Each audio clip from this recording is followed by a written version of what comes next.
Assalamualaikum warahmatullahi wabarakatuh. Akhir zaman ini sebagaimana yang telah dialamatkan oleh Nabi sallallahu alaihi wasallam, yakni yusaddaqu fihal kadhib wa yukadzabu fihas shadiq. Zaman di mana pendusta dibenarkan, sedangkan orang benar, orang jujur didustakan. Mengapa banyak pendusta dibenarkan? Karena kedustaan di akhir zaman ini dibalut dengan agama. Maka kalau Anda ingin mudah memanipulasi orang awam, maka bungkuslah segala kebohongan dan kejahatan atas nama agama. Yang lagi ngetren di zaman sekarang ini adalah kedustaan yang mengatasnamakan cucu Nabi sallallahu alaihi wasallam. Baik, kita ingin coba nonton beberapa video, anggap saja hiburan bagi kita semua, tentang kejanggalan dari orang-orang yang mengklaim dirinya adalah cucu Rasulullah sallallahu alaihi wasallam. Jadi ibarat kata saudara-saudara ini lagi nanam, nanti manennya di dalamku. Kalau nanamnya dikit, manennya, nanamnya banyak, manennya. Makanya kalau kasih uang buat pesantren itu yang banyak. Sorban 10 juta, kemudian cincin beliau diawali dengan nilaian 10 juta, siwak yang beliau pakai diawali dengan nilai 1 juta. Skill si Bahar dalam melakukan pendawiran tidak bisa diragukan lagi. Itu dapat kita ketahui dari video di saat si Bahar melakukan praktek melelang sorban, cincin, gelang, tasbih serta siwak begas gadolnya. 35 juta, Kak. Oh, 35. Ya. Yang tadi ada yang nawar 30 ya? Ya. 32 gimana? Monggo, monggo. Mau ya? Tapi cash kan ya? Cash, Ya, aman ada di sini.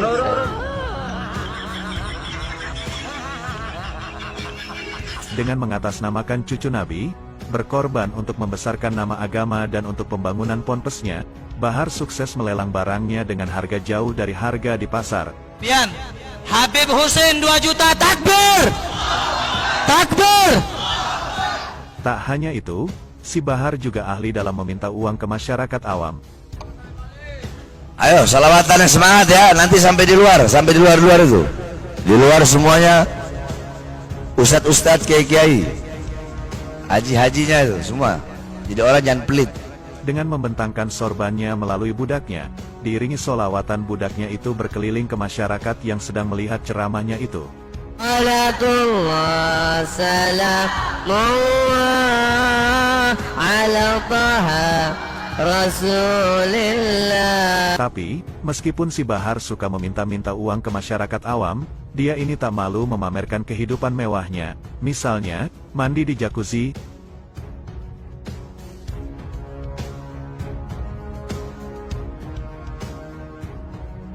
ke restoran mewah yang penuh dengan makanan mahal,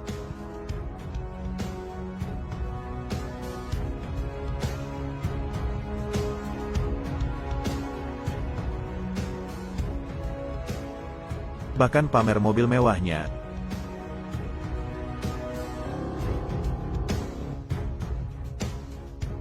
Seolah-olah dia tak peduli dengan kerja keras masyarakat yang telah menyisihkan uang untuk diberikan kepadanya. Kira-kira Anda percaya nggak sih mereka ini keturunan Nabi? Kalau dari segi flexingnya saja ya, kan, dan pendawirannya jauh banget. Kalau dalam bahasa orang kampung saya, jauh ke beduk, jauh banget. Gak pantas ini ngaku keturunan Nabi. Ini justru mencederai kehormatan dan kemuliaan nasab suci Rasulullah sallallahu alaihi wasallam. Malah saya berpendapat kalau orang Islam itu cuek saja dengan hal ini semua, nggak pantas ngaku umat Nabi. Masa sih ada orang yang mengklaim jadi cucu Nabi, tapi kemudian kelakuannya nggak sesuai dengan akhlak Nabi. Terus kita ngaku umat Nabi, diem aja gitu, cuek, tidak berusaha mendobrak ini semua. Nah, ini anomali yang sungguh luar biasa. Ini mau nggak mau kita harus melakukan terobosan untuk mendobrak kesadaran. Ayo, masyarakat muslim di Indonesia sadar, kapan lagi kita? Ini bukan sekedar urusan nasab sama nasib, bukan. Ini kita sedang menjaga Islam sebagai agama rahmatan lil alamin. Kita sedang menjaga kemuliaan Nabi kita. Mengapa kita marah kalau ada orang yang ngaku Nabi? Karena itu merusak, penodaan agama. Mengapa kita marah kalau ada yang ngaku malaikat Jibril, ngaku Imam Mahdi? Karena itu penodaan agama. Serupa juga dengan yang ngaku-ngaku cucu Nabi, itu juga menodai agama. Apalagi dibarengi dengan perilaku yang kita saksikan tadi kan, betul-betul menodai kehormatan Rasulullah Sallallahu Alaihi Wasallam. Ini ada guyonan lagi yang satu lagi nih, coba kita tonton biar ngopi kita tambah enak lah ya. Habaib memang benar cucu Nabi Muhammad Sallallahu Alaihi Wasallam. Muncul satu orang, Habib bukan cucunya Nabi Muhammad. Kurang ajar nggak ini? Tak perlu kau kemukakan 1001 macam alasan. Ini bahaya nih. Ini orang kalau nggak tobat bakal kualat para wali nih. Kau kalau mau curhat lah, tapi yang jelas dulu.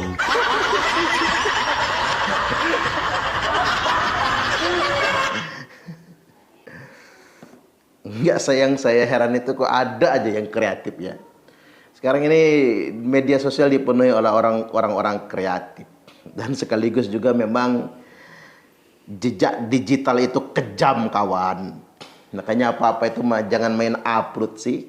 Ujung-ujungnya kan begini, tidak ada yang bisa menghapus lagi kan. Bahkan pada kenyataannya lebih banyak lagi dari ini semua. Ya, Anda bisa menjelajah sendirilah, searching di media sosial. Banyak video-video yang sedemikian rupa, yang isinya flexing, pamer kemewahan, yang isinya ngaku-ngaku, yang isinya pendawiran, yang isinya cerita-cerita khurafat, indoktrinasi, pembelokan sejarah, pemalsuan makam. Banyak banget. Anda bisa tonton sendiri. Seperti yang saya katakan di awal tadi, ini adalah zaman yusaddaqu fihal kadhib wa yukadzabu fihas shadiq, di mana pendusta dipercaya, diikuti. Orang lebih cenderung setia menjadi muhibbin untuk para pendusta dan cenderung menentang bahkan mempersekusi orang-orang yang jujur, orang-orang yang memperjuangkan kebenaran. Kita pakai logika sederhana sajalah. Yang namanya keturunan Nabi itu seperti apa yang diklaim oleh sebagian orang juga sebagai pewaris para nabi katanya. Kita kan bersepakat tentang satu hal. Al-ulama'u warasatul anbiya, ulama adalah pewaris para nabi. Ini sepakat kita tanpa penolakan. Karena memang Islam itu agama ilmu. Jadi Islam ini atau agama ini tidak diwariskan kepada penguasa, tidak juga diwariskan kepada saudagar kaya. Tapi agama itu diwariskan secara terus-menerus kepada orang yang berilmu. Jadi cara menjaga agama ini, yakni kita mempelajari ilmu. Makanya anak-anak kita yang hari ini sedang berjuang di pondok pesantren, mereka itu sedang jihad fisabilillah dalam rangka menjaga agama. Makin banyak anak kita yang menghafal Al-Quran, makin banyak anak kita yang belajar ilmu fikih, belajar ilmu alat, belajar tafsir, belajar hadis, mendalami agama, maka agama akan semakin terjaga. Itulah cara Allah menjaga agama ini, yakni dengan cara menjaga orang-orang yang berilmu. Tapi ketika kemudian ingin dinisbatkan, seandainya dzurriyyat Nabi juga adalah pewaris para nabi, kita juga nggak menolak. Nah, tinggal kemudian kita coba definisikan siapa sih dzurriyyat Nabi itu? Apa yang ngaku-ngaku? Tentunya kan yang bukan yang ngaku-ngaku. Udah ngaku-ngaku tapi tidak mampu membuktikan. Berarti dia bukan dzurriyyat Nabi, tapi sebetulnya sedang mencela Nabi Sallallahu Alaihi Wasallam. Nah, ketika kita ingin mengambil implementasi nyata dari akhlak perilaku pewaris para nabi, yakni mereka yang alladzina yanzuruna ilal ummati bi'ainir rahmah, adalah mereka yang memandang umat ini dengan pandangan kasih sayang. Nah, sekarang kita lihat apakah Bani Ba'alwi yang ada di Indonesia ini memandang umat Islam di Indonesia ini atau bangsa Indonesia ini dengan pandangan kasih sayang? Enggak. Kerjaan mereka apa? Marah-marah, ngancem-ngancem, nakut-nakutin nggak dapat syafaat. Belum lagi yang kemudian mengerahkan muhibbinnya untuk mempersekusi. Apa itu pewaris para nabi? Ditambah lagi bukannya ngasih umat, bukannya peduli dengan umat, bukannya nyantunin fakir miskin, justru kerjaan mereka mendawir, mengatasnamakan anak cucu Nabi untuk meminta sana kemari, seperti yang kita lihat di video tadi, lelang ini, lelang itu, dan lain sebagainya. Kita punya satu prinsip yang harus kita sadari, ahlul bait Nabi itu, dzurriyyat Nabi itu gengsinya tinggi banget. Gengsi ini bukan gengsi materi, bukan pamer kekayaan. Apa yang saya katakan, apa yang saya maksud dengan dzurriyyat Nabi ahlul bait itu gengsinya tinggi banget? Mereka pantang minta. Oke, hukum asalnya ahlul bait Nabi kan haram nerima zakat, tidak boleh nerima sedekah, bahkan minta hadiah pun mereka pantang. Lebih baik mereka lapar daripada meminta. Apalagi kemudian seperti yang kita lihat hari ini, ngaku-ngaku cucu Nabi tapi eksploitatif, mendawir, memperkaya diri sendiri, nggak peduli dengan umat. Umat bukannya disayangi, malah dimaki-maki, malah dipersekusi. Jauh ke beduk.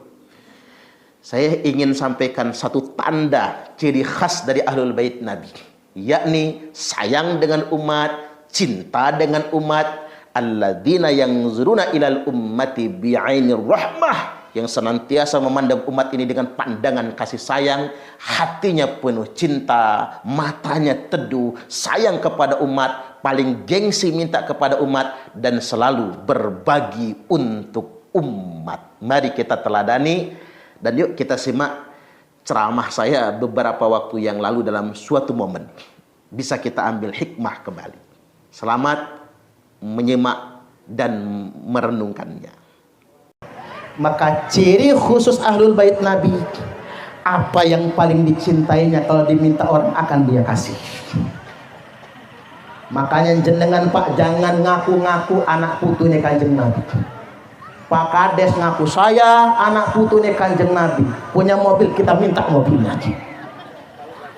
Jadi kalau ada yang ngaku anak cucu Nabi, Bapak Ibu, dia suka sama bajunya sendiri, senang nih, diminta orang kasih bajunya. Makanya jenengan jangan minta jas saya bukan putunya Kanjeng Nabi. Saya mah anak cucu Adam ajalah. Karena kalau anak cucu Nabi Muhammad sallallahu alaihi wasallam, Bapak Ibu, dia nggak boleh minta.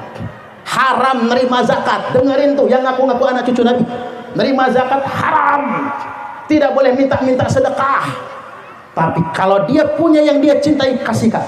Motor kasihkan kalau diminta orang, mobil kasihkan kalau diminta orang, baju kasihkan kalau diminta orang. Itu baru anak putunya Kanjeng Nabi. Hari ini banyak orang yang ngaku keturunan Nabi tapi akhlaknya jauh dari akhlak Nabi. Betul? Banyak orang yang ngaku keturunan Nabi, dia memandang umat bukan sebagai ladang beramal untuk membimbing menuju Allah, tetapi dia melihatnya sebagai ladang bisnis untuk mengeruk keuntungan pribadi. Kami adalah Laskar Sabilillah, pecinta Wali Songo dan para anbiya, pewaris peradaban Islam di Nusantara hingga berkibar bangsa Indonesia. Thumma fitnatu sarra, lalu muncul fitnah di zaman kemerdekaan. Setelah penjajah mereka usir, Belanda mereka usir, Jepang mereka pulangkan, umatku akan diuji dengan fitnah sarra. Dakhaluha min tahti qodama rajulin min ahli baiti. Di mana fitnah di zaman kemerdekaan itu? Akan keluar dari bawah dua telapak kaki laki-laki yang ngaku-ngaku ahlul bait, ngaku-ngaku cucungku. Halo, ini agak serius nih ngajinya, agak serius. Ternyata apa yang dikatakan Nabi itu kenyataan. Dawuhnya wali aja mandi kenyataan, Bapak Ibu. Apatah lagi ini dawuh sabda Kanjeng Nabi. Nanti di zaman kemerdekaan, saat negara sedang membangun, saat umatku sedang membangun, kata Nabi, awas, muncul orang-orang yang akan mengatakan dalam darah aneh nih mengalir darah Rasulullah. Orang-orang yang akan ngaku-ngaku anak cucu Nabi, yaz'umu annahu minni walaysa minni, dia ngaku-ngaku anak putuku, kata Nabi, padahal dia bukan anak putuku. Dan sudah terjadi di Indonesia Raya tercinta, ada segerombolan orang yang ngaku-ngaku anak cucu Nabi. Ini kenyataan, ini dawuh Kanjeng Nabi, ini sabda Kanjeng Nabi, hadisnya sahih, bukan maudhu, bukan dhaif. Dia ngaku-ngaku anak cucuku, napu-napu dadanya. Tujuannya buat apa? Memanipulasi orang awam. Makanya jenengan Pak, berhubung beliau itu anak cucu Nabi, dicucuk-cucuk, tangannya dicucuk, sampai kakinya dicucuk, kalau bisa pantatnya jadi cium itu. Ngapa? Tabarukan ngalap berkah putu ini Kanjeng Nabi. Ini kenyataan loh Pak. Ini kenyataan di bangsa kita ini sedang terjadi hari ini. Makanya kita harus sadar semuanya Bapak Ibu, jangan mau termanipulasi, jangan mau tertipu oleh orang-orang yang mengaku anak cucu Nabi. Apalagi ngaku anak cucu Nabi buat ngambil anak gadis kita yang cantik, kalau jelek nggak mau dia. Ngaku anak cucu Nabi Pak buat minta infak, minta sedekah. Kamu kalau nggak mau ngasih kualat, berhubung saya putunya Kanjeng Nabi, jaluk duit 100 juta. Kalau nggak kualat, yang sugih-sugih didatengin, kepala kampung dipalak. Makanya Pak kepala kampung mending ngundang saya kalau besi desa. Terus kamu, kalau ngundang cucu Nabi mahal tahu Pak, mahal. Kalau ngundang saya nggak mahal nggak. Tapi jangan nggak disangoni Pak, jauh Bandar Lampung itu. Ya mahal, ngundang anak cucu Nabi itu mahal. Kemudian yang kaya didatengin minta duit, alasannya Pak, saya anak cucu Nabi, minta duit sekian. Itu kan anomali Pak. Mengapa saya katakan anomali? Pak cerita kali jenengan, biar jenengan paham sama ini semua. Begini, Imam Ali karramallahu wajhah dan Siti Fatimah pernah nazar karena Hasan Husain sakit, tambah hari tambah parah, tambah hari tambah parah. Maka kata Ali, Fatimah, kita nazar aja yuk, biar Hasan Husain cepat sembuh. Itulah mengapa Bapak Ibu hukum bernazar itu boleh, tapi bayarnya wajib. Sama kayak berhutang. Berhutang itu hukumnya mubah, ngutangi hukumnya sunnah, membayar hutang hukumnya wajib. Jangan dibalik, ngutangnya wajib campur maksa, membayarnya haram. Begitu ditagih nggak segolok dia, lebih galak daripada yang diutangin. Itu salah itu. Jadi nadarnya puasa 3 hari. Begitu ikrar nadar, Hasan Husain sembuh, maka besoknya harus puasa karena ahlul bait Nabi nggak pernah menunda kalau bayar hutang. Jadi tak dengar kali jenengan, kalau ada yang ngaku anak cucu Nabi ngutang duit sampean terus nggak bayar, sampean jenengan tagih, cucu Nabi, kan sampean kan ngutang 100 juta sama saya, bayar utang. Apa kata dia? Utang aneh sama ente, nanti kakek aneh yang bayar di akhirat. Pret. Apaan itu Pak? Utang aneh sama ente, kakek aneh yang bayar di akhirat nanti. Apaan itu? Yang namanya ahlul bait Nabi nggak boleh nunda bayar hutang, harus dibayar. Itulah Imam Ali ahlul bait, Fatimah ahlul bait, Hasan Husain ahlul bait. Puasa Bapak Ibu, nggak sahur karena nggak ada yang dimakan, cuma minum air. Imam Ali kerja sama orang Yahudi, minta wol. Makanya orang Islam boleh tonggoan sama orang Kristen, orang Hindu Buddha boleh. Kerja sama orang agama lain boleh, agama lain kerja sama kita jadi karyawan kita boleh. Jadi karyawan kita agamanya Kristen boleh, kita orang Islam kerja sama bos orang Kristen boleh. Imam Ali minta wol, dapat upah cukup buat 3 hari. Sore bikin roti buat berbuka, datang orang miskin udah lapar 3 hari gak makan, ketok pintu Imam Ali. Kata Ali sama Fatimah, jatah berbuka kita kasih sama orang yang lapar ini, kasihin. Akhirnya cuman minum bukanya. Besok bikin roti lagi, begitu mau maghrib ketok pintu lagi datang anak yatim kelaparan, kasih ke anak yatim. Di hari yang ketiga kata Imam Ali, 2 hari kita nggak makan, nggak apa-apa tetap puasa, mudah-mudahan hari ketiga kita bisa makan. Begitu berbuka mau maghrib ketok pintu, ada tawanan baru keluar dari penjara, mau pulang kampung gak ada modal, kasih semua. 3 hari 3 malam gak makan apa-apa kecuali buka pakai minum air saja, sahur pun pakai minum saja. Besoknya Imam Ali ngajak Hasan, Husain dan Fatimah, yuk ke tempat Rasulullah, nak ke tempat kakekmu, mudah-mudahan ada makanan di sana. Karena sudah 3 hari nggak makan, lemes kelihatan, mata cekung ke dalam. Nabi bertanya, ada apa dengan kalian? Diceritakan oleh Imam Ali kejadiannya. Nangis Kanjeng Nabi. Lalu turun firman Allah. Apa bunyi ayatnya? Wa yut'imuna ta'ama ala hubbihi miskinan wa yatiman wa asira. Luar biasa. Ayat ini khusus turunnya untuk ahlul bait Nabi, Imam Ali, Fatimah, Hasan, Husain. Wa yut'imuna ta'am, mereka memberikan makanan ala hubbihi, makanan yang paling mereka cintai. Ya, namanya orang lapar kan, yang itulah yang dikasih. Miskinan untuk orang miskin, wa yatiman untuk anak yatim itu, wa asira,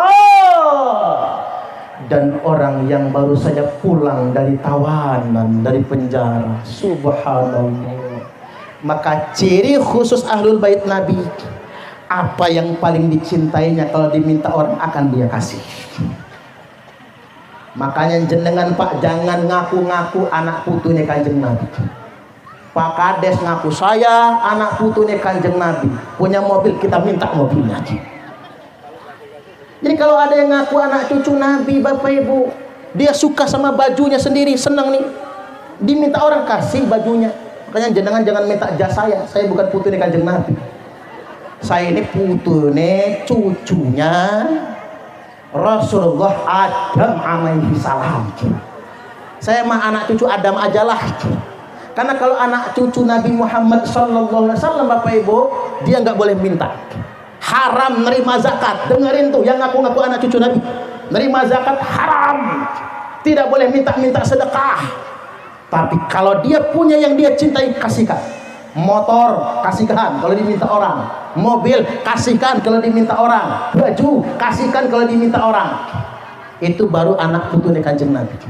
Kalau ada yang ngaku-ngaku anak putune Kanjeng Nabi, kita ngontrak-kontrakan dibayarin, kita punya utang-utang kita dilunasin, mau nikah nggak punya modal dimodalin, anak kita bayar sekolah nggak ada duitnya dibayarin. Walaupun belum terbukti anak putune Kanjeng Nabi, anggap aja cucu Nabi lah. Karena mengapa? Mensifati sifat ahlul bait. Kesimpulannya Bapak Ibu, jangan mau termanipulasi. Orang-orang yang mengatasnamakan agama tapi untuk mengeksploitasi umat. Saya juga menyarankan buat diri saya juga ya Pak, buat diri saya, para kiai juga, para mubaligh. Kadang-kadang kiai-kiai itu sekaya Pak, tapi masih ada sama jamaah tuh begini.